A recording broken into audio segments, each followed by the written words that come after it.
Chez Lucas, on édite des logiciels RH pour simplifier la vie des collaborateurs et des managers, en facilitant les process administratifs comme les congés, les notes de frais, les entretiens annuels.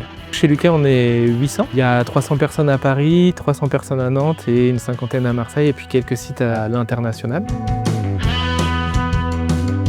Nous, on a créé Lucas en 2002. En 2013, on a ouvert le site à Nantes. Une des raisons, c'est mon déménagement. Moi, je voulais plus vivre à Paris, mais je voulais rester chez Lucas. On a vu que l'écosystème numérique était très actif. Il y avait beaucoup de conférences, de meet-up le soir avec des gens de qualité. Et on s'est dit, pourquoi pas ouvrir une petite équipe.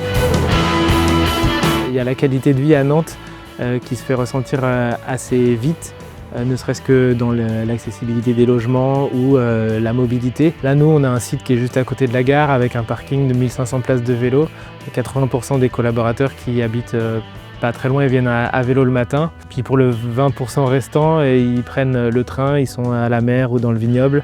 Un des points clés aussi de Nantes, c'est les 2 heures de train avec Internet entre Nantes et Paris. Donc ça permet de continuer à avoir les équipes qui sont mobiles d'un site à l'autre. Une des raisons, c'est que les jeunes diplômés commencent souvent leur première carrière professionnelle à Paris. Et puis ceux qui souhaitent rester dans l'entreprise, mais quitter Paris, ont des options pour venir. Et donc Nantes est assez attractif pour ce genre de profil. C'est quelque chose qui se fait finalement assez naturellement, peut-être un peu dans le temps. Il y a vraiment le jeu collectif qui permet d'aider sur les recrutements, sur les questions business qu'on se pose. Nantes Saint-Nazaire Développement nous a aidés sur la recherche de locaux, puis sur la mise en contact avec d'autres entreprises. Ça s'est fait finalement assez naturellement.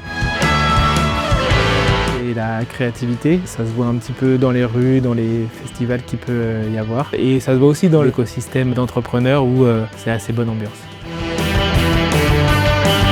Un entrepreneur qui vient à Nantes, c'est un petit peu comme dans tous les autres réseaux, il faut commencer par donner avant de chercher à recevoir.